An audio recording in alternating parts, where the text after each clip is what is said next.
Oh, I love that word, clearance. Wow, this is an amazing sale. I wasn't looking for any of this, but if it's that good of a deal, I got to think about it. Actually, a sale used to feel like a reason to buy something. But does it really save me money? Or does it cost me twice? Oh my gosh, hi everybody. I set out to make a video about some things you could stop buying after 60, and then it ended up being a video about things that make your life more simple, things that save you money, and things that help you declutter your house. Who knew? 3 things in one. I think one of the biggest ones for me, and I haven't yet mastered it, is to stop buying things just because they're on sale. If something is a really great deal, and there are some good deals out there sometimes, that doesn't mean it's really a good deal for you if you don't need it. If it wasn't on your list before it was 40% off, it probably shouldn't be on your list now. Along those lines, seasonal items are usually things that go on sale right after the holiday and you don't really need them. Am I ever going to make a heart-shaped Valentine cake? Am I ever going to make a cake at all? So do I need to buy that heart-shaped Valentine cake pan because it's 80% off? Tempting, but no. Who doesn't love a good Venn diagram? This really helped me though. The first circle represents money. The second circle is clutter. And the third circle is simplicity.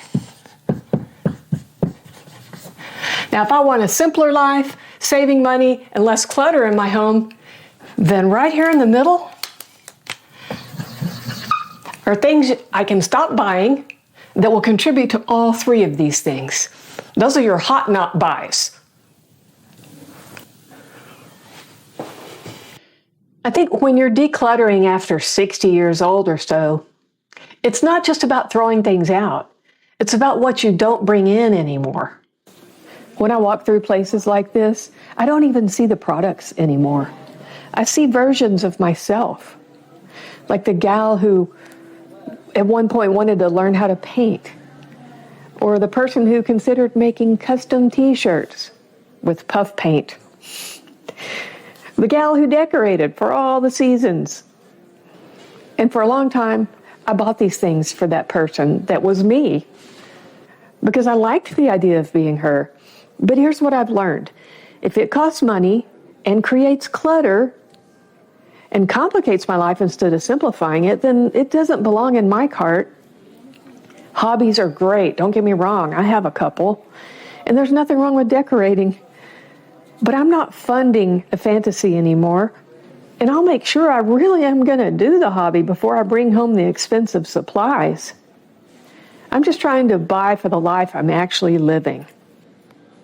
One of the things that I've pretty much stopped doing is buying the cheapest version of something and instead buying the better version.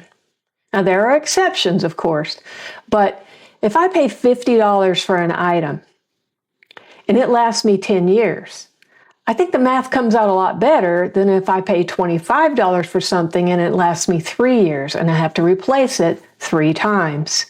That would be $75 or more over 10 years. Cars are a really clear example of this for me, about how buying better can save a lot of money over buying cheap.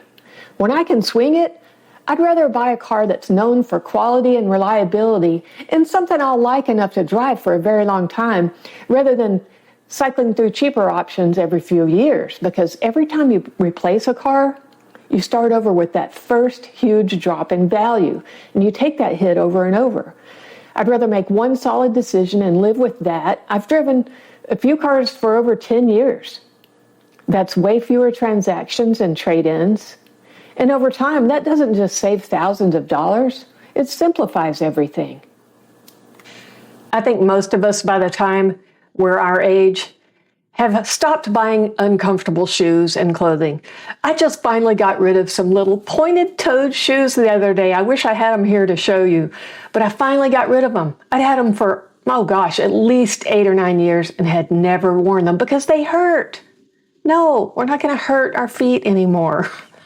Then there are all those fancy skin moisturizers and serums that promise you'll have no wrinkles and you'll look young forever. They don't work. I just use some basic, simple, commonsensical things, and that way I'm not wasting money or cluttering up my bathroom with all those needless tubes and jars of jams and jellies. Shopping online can really be hard because it's so fun and easy to shop online, especially if you have one of those free shipping memberships like I do. But I try to follow the same principles if I'm shopping online or shopping in a store. If it's on sale and I don't need it, it's not a good deal for me. That's a lot of things in the cart. Delete. Delete.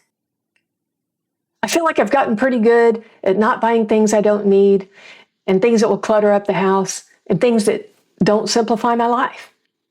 If you got any useful nuggets out of this, please hit that thumbs up button. And more importantly, leave me a comment. Let me know what you don't buy anymore. Does it help simplify your life and declutter your home? Or does it just save you money? Meeting any one of those three is a win. But there are these things that can meet all three. All of my shoes are comfortable now. Yep.